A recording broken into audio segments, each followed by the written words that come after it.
Today's video is about the S&P 500 and why it's all you need to buy to be successful and financially independent. First, I want to show you the dividends that we're at. So we're at 105,000 for the year. That's increasing because we've been adding to OARC. You can see our past videos on OARC. I've been adding a small amount of money to it, but every 1,000 increases our dividends to $400 more because it's a 40% dividend. But that's not the S&P, OARC. The S&P is Cornerstone, CRF, and CLM, and those are my largest holdings, as you can see on the top. CLM, again, tracks the S&P, and CRF tracks the NASDAQ. So I have about $400,000 between these two companies. The best part of Cornerstone is that they drip at the NAV. So I got my dividends this month on the beginning of the month, and they drip it on the 10th for you usually. So I dripped it at $6 here, so that's an instant 17% gain. Today Cornerstone is down because it just declared its dividend, so that's why Cornerstone is actually down today when the market's up pretty big. So instant gains on the drips, 17% gain. $6 it gave me the price at, when the real price is around $7 a share. So again, they're $7.30 a share. Same for CLM. On the 10th, they dripped these shares on the 10th, $4.10. If we scroll down right here, $4.10, $6.54 was that drip price for a 17% gain. It was 20 yesterday, but again, today Cornerstone is down the amount of the dividend that was declared today. So that's why we're only up about $500 today. 0.8% is the key, when the market itself is up 0.86 on the top. NASDAQ's at 1.5, Dow's at 0.6. So we're behind today, but again, we declared dividends today. So that happens every time there's an X day. See, if we go into Cornerstone, I'll just briefly demonstrate to you. If you look at the X date here, the 13th. So today is the 13th. And so that's why the stock is dropping. All right, so back to the point of why this video is being made. It's because we're talking about how all you need to buy is the S&P 500 to get ahead in life. One time when I was in college, I would come to my professor's class before the bell, and I would always talk stocks with him, and he'd always say, hey, just buy the S&P. That's all you need, Todd. Buy the S&P. And I'm like, yeah, that's boring though. You know, there's all these kinds of stocks that I can be buying right now that could be making tons of money and making me rich. He's like, look, I've done everything in life. I used to work for an investment company, and I was a writer for the Houston Chronicle, and I used to have a finance column in there, and I would always just say, buy the S&P, because nothing can beat it. And statistically, he's right. I looked it up. 90% of fund managers can't beat the S&P 500. So I was watching Wall Street one day, by the way, one of my favorite movies, and Gordon Gekko said that, you know, fund managers can't beat the S&P. They're all sheep. And lightning bolts went off in the movie, and I made this video before describing this aha moment that I had, this epiphany, and then because a lightning bolt went off in my head too. It's almost like this just giant light bulb appeared and said, buy the S&P, but buy the triple, buy UPRO, because it's going to do the same thing as the S&P, just times 3. So if you want to beat the S&P, buy the S&P, but go times 3, go into the triple. Well, I did that when I was about 20 years old, and I made a lot of money off of UPRO. If you look at a chart on UPRO, or if you see our past videos on UPRO, you'll see that it made you $1 million over the last 10 years had you had 10,000 in it. I had way more in UPRO over the last 10 years, but unfortunately I never held it like I was supposed to and let it compound. I always sold in and out. Okay, but I still made a lot of money. I got my bankroll up to around 100,000 when I was in my 20s.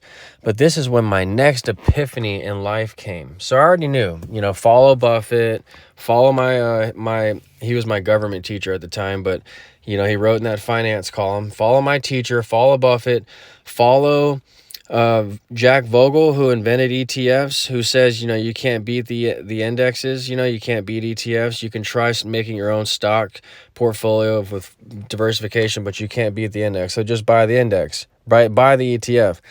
But I'm going Buffett's, I'm going a next step further and using Buffett's wisdom as well as my teacher's wisdom and Gecko's, who says, hey, you can't beat the S&P, so just buy the S&P, okay? So that's what got me to my next stage of my evolution there, buy the S&P. But in my mind, I said, go buy ×3, UPRO. But then when I had my child at 30, my big next epiphany came, which was you can't qualify for loans off of UPRO or the S&P 500. I'm going to say it again. You can't qualify off loans with the S&P 500. Okay? You can't get ahead in life. You can't buy a house or a car or anything with S&P 500 gains or UPRO gains. So I was going through life thinking you can't beat the S&P, so buy the S&P. Go a step further, buy the triple S&P. Yes, it decays. Yes, it has problems. It has its leverage. But if you rebalance on your way down, you won't get caught with those leverage issues because you just keep buying on the way down, knowing that it's going to come back, knowing that it's not a falling knife. It's the S&P, it's UPRO. So I would always buy that in a bind. Whenever the market's falling, I would just buy UPRO. And it always ended up working out in my favor. It always made it to new highs. Yes, it decayed. It didn't make it all the way to new highs, but it would make it to new highs nonetheless, just like the S&P. Not again, there'd be like 10 to 20% decay, but you're still making ×3. So the S&P went up 20% that year. You made 60%. There might have been decay, so you only made 50%, but you're still blowing away the S&P. But the banks wouldn't take that. The banks would not take my UPRO money and my 100,000 bankroll, which I have a website on, wallstreetstocksolutions.com. You can go see all my past investing history on that website, wallstreetstocksolutions.com. And I talk all about UPRO all the time and how it got me from 2,000 to 100,000 and so on and so forth. But when I had my kid, I realized I had to make a huge change in my investment philosophy. So I went the dividend route. That's when I switched to dividends. So I bought the S&P still, but through dividends, because that's what the banks needed for me to get my house. They needed $50,000 in income for 2 years to qualify for a $300 and something thousand house. So that's what I did, and I got the $50,000 immediately because I just put on this margin. See, I'm in margin by $270,000 right here, $260,000. So I used this margin at the time about 4 years ago to immediately get my estimated income up to about 50 grand. And that's how I started. And I just had to hold that number for 2 years, 50 grand for 2 years, and I could qualify for a house. So that's what I do. I buy the S&P, but through dividends. So Cornerstone and CRF are dividend paying names. Okay. And one tracks the S&P, one tracks the NASDAQ, as I said. JEPI, USA, RYLD, BDJ, all these guys track the indexes in one form or another, whether it be the S&P, Dow, or NASDAQ. And if it's not one of those, then it's either bonds, which are safer than traditional stocks, or I'll do an index, like a sector-specific index, but I keep only 5,000 in those. So all the ones that when we have 10 on the right here, but then they drop off to the 5s, these are the riskier sector-specific names. So yes, I will buy them for diversification, for no FOMO, like OARC right here. Again, 7,000 we're up to now, and we're trying to get that to 10. And, I don't want FOMO. I don't want to miss out on this 3% move in a day, plus the 40% dividend. So I have all these extra names on or funds or themes on for excitement. The stocks, I always keep at 1,000, as I've told you in past videos. But ultimately, all you need is the S&P 500 through dividends. So I buy these indexes. Because also another key to making money is you have to put all of your money behind something to matter. You can't make any money in the market unless you put, again, all of your money behind it. That's just the way it is. I've tried it. And so I used to put all my money behind specific ideas like frac sand in 2018 or Google one time back in the day. I put all my money in Google. I tried like putting it all behind one stock before, all my eggs in one basket, and I always lost. Occasionally I won, but I didn't want to live like that, where I was always living just to make the next big gain. And then, the odds catch up with you, the statistics catch up with you, and you end up breaking even over time because 90% of traders lose. So 90% of fund managers can't beat the S&P, and 90% of traders lose. That's a statistic that you can't ignore. So, and sometimes I wouldn't trade all in one name. I'd diversify into 10 different names for the 10 key sectors of the stock market, thinking that I was so smart. One time I was on a plane, I sat next to a fund manager, and I was trying to trying to show off all my fancy techniques and, buying all the sectors, having stop losses below the 200, hedging it with shorts. He's like, that's great, but now you're taking up too much time and management fees. Like, you're going to burn yourself on commissions. Back then when commissions cost money, you're going to spend too much in commissions. You're going to not have too much. You're not going to have enough energy to manage everything, not have enough resources to know what's going on with every position. So you might as well just go with the index or go with the professional. So I started heeding all these various people's advice over my life. And when I realized you go all S&P, then you go UPRO, then that can't qualify. So you go into Cornerstone and these other index names for the dividends. That's what really changed my life. You buy the S&P through dividends. And then to finish that last point, you could put all your money in the S&P. So you have to put all your money behind something to matter. And you cannot put all your money in one of these sectors. That's how I lost in Corona 2020. I put all my money in energy and real estate. That's how I lost there. So you have to put all your money in the indexes because they had the least amount of drawdowns. They don't fall 10% like a stock in a day. They don't fall 4% like many sector-specific indexes or whatever in a day. They'll usually fall 2 to 3% in a day, and that's a bad day for the index. It's a really bad day. So you can put all your money behind something when you're buying the index, okay? And that's how you really make money, is putting all your money behind. That's how you get real compounding power. And then you can also leverage your dividends that way.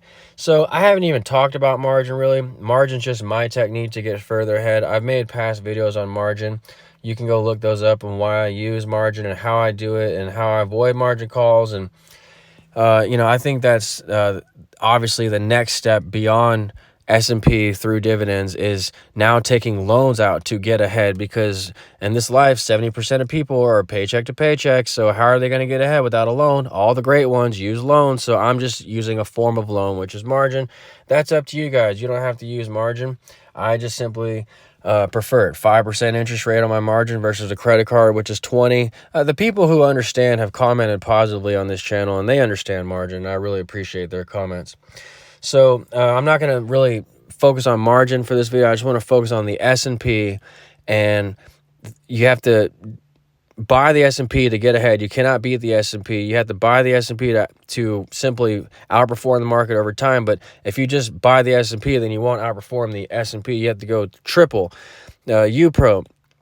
And that was great, and it did work for me, but it didn't qualify to the bank. So the real truth of life is you can make all the money you want in the stock market, but if it doesn't qualify to banks, then you have to keep working your entire life. Some people like doing that if they like their job. I never liked my jobs.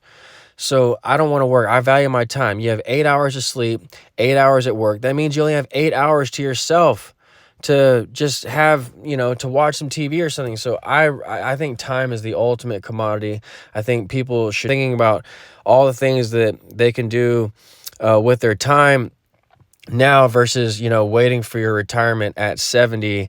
And who knows if you can even get that retirement in your 401k. The market could crash by then, which happened to my family members, some of them, and they had to go back to work. So, and anyone can fire you from your job and take you out of your position when you work under a job. So for many reasons, I don't like the job, and I'm not trashing a job. I think that it really is helpful. It helped me get my bankroll up many times.